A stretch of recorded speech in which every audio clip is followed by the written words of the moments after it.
What's up, guys? I'm Newbie Dave, and welcome to the Weekend Update. Let's get started.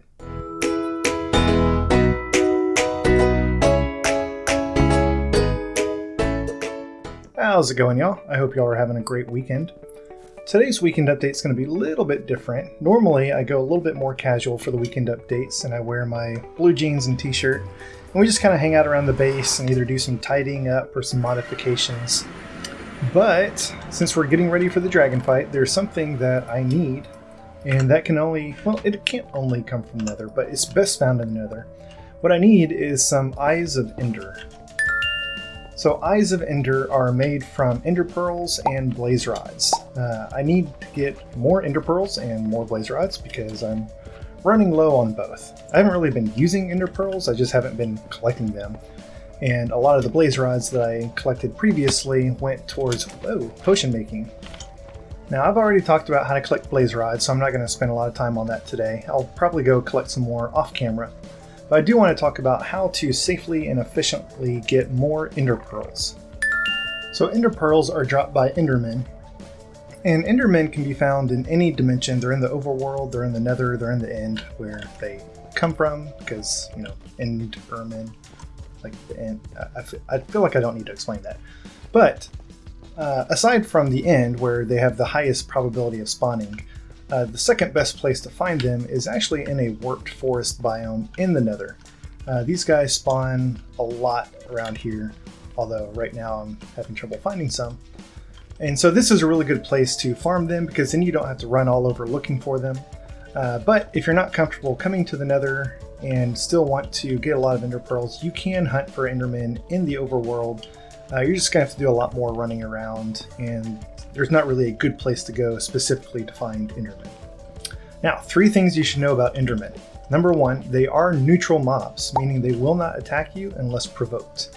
There are 2 ways to provoke an Enderman. You can attack him, or you can look at him. And by look at him, I mean your crosshairs actually have to move over the body or the face of the Enderman. They don't like being looked at. And so that will make them aggro and they will come running at you and attack. So that's the first thing you should know. Second thing you should know about Endermen is they will teleport when they take damage. That can make them very difficult to fight because you'll get in a hit and they teleport, you don't know where they are. They sneak up behind you and they hit you again. So you want to be wary of their teleportation. The third thing you should know about Endermen is they are over 2 blocks tall. I don't know their exact height, I don't know if it's like 2.5 or 3, but it's greater than 2. Now, you are less than 2 blocks tall. You see where I'm going with this? So, there's a great way to farm Endermen, and like I said, this will work anywhere. And what you want to do is just place 2 blocks on the ground, place a 3rd block on top of that, and then just create a little 3x3 ceiling that is 3 blocks off the ground. You can stand under this, but Endermen can't get under it. And it's just big enough that if you stand in the middle, they can't reach you. So what I'm going to do, I've got my Sword of Looting 3. I am going to provoke some of these Endermen by looking at them. They'll come running over, and look at that. He can't get me. Look at you with your long, pitiful arms. You just can't reach. And he will drop the Ender Pearls. Now my sword has Looting 3, so that's going to potentially increase how many pearls are dropped. If you don't have a sword with Looting 3 or Looting 2, that's fine. It'll probably just take you a little bit longer. So now I can just stand here in my little safety spot. I can aggro the Endermen to come attack me by just looking at them. And then when they walk over, I just start attacking. If they teleport away, no big deal. They'll come running back, and I just keep hitting them from the safety of my little roof here.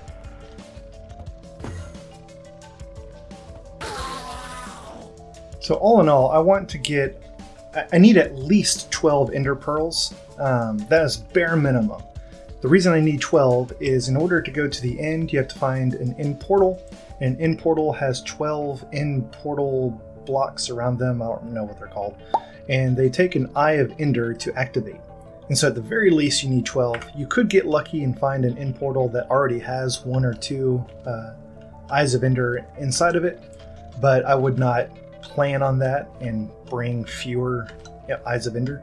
So you need 12, but you're going to need more than that because you also need the Eyes of Ender to find a stronghold, which contains the end portal.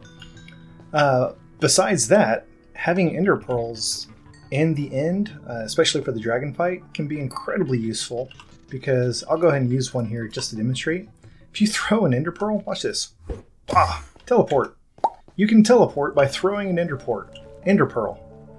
This can be especially useful if you get knocked way up into the air, like the ender dragon can do, and you're afraid of taking too much fall damage that would kill you, or if you fall off the edge of the end into the blackness of the void, you can use an ender pearl, throw it back up onto the ground, and teleport back to safety. So, all that said, 12 is the bare minimum, but I'm going to want a lot more than that. They're just incredibly useful. So I'm going to try to get probably 2 full stacks. A stack of ender pearls is 16. So I'm going to try to get 24 or 32 ender pearls.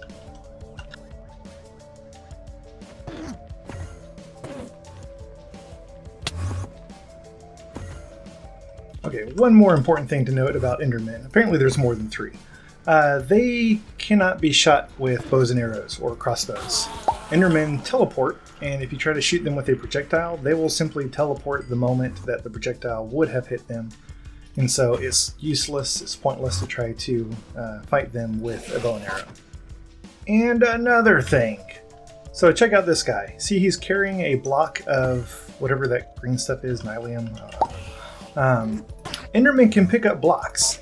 Why does that matter? Well, it's going to affect what you build your little safety roof out of. If you build it out of dirt or netherrack or something that Endermen can pick up, then there's a very good chance they might come up and just pick up part of your roof, and they will now be able to get close enough to hit you.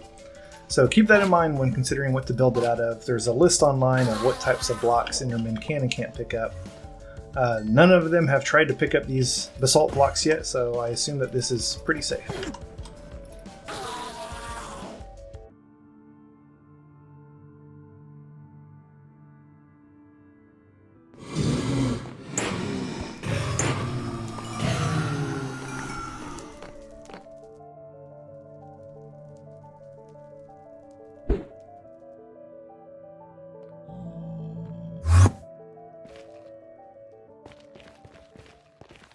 Alright, we're back at our base. That was a pretty good haul. I actually got 40 ender pearls. I used one to get off of the nether fortress after I went and farmed up some more blaze rods.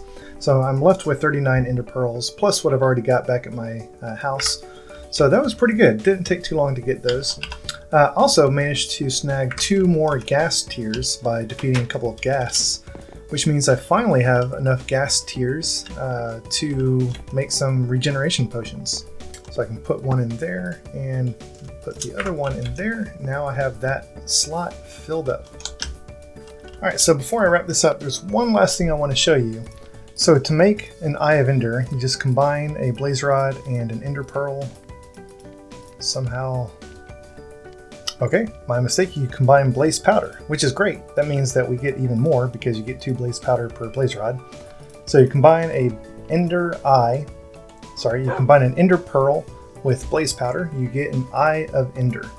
Now, in addition to helping you find the stronghold, Eyes of Ender can also be used to make an ender chest. I don't know why I haven't made one of these things yet, but ender chests are fantastic. Check this out. So put this ender chest down. I'll put it right here for now. So it's a single chest. It can hold a bunch of items in it. What's nice about an ender chest is you can actually break this thing with a pickaxe that has silk touch and pick it up and move it somewhere else and put it down, and it will still have all of your items in it.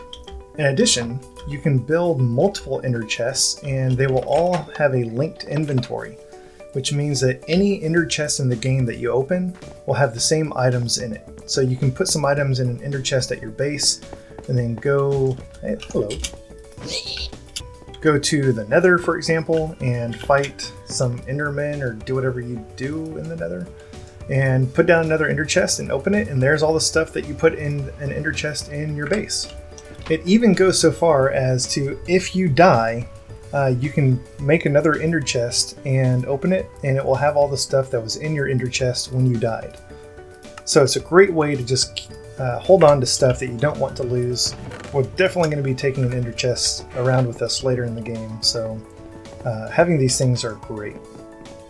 So I went and got me a pickaxe that has silk touch on it, so now I can break this,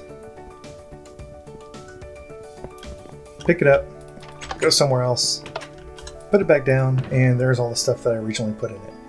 So yeah, ender chests are a great thing to have, and you make them with 1 Eye of Ender and 8 obsidian.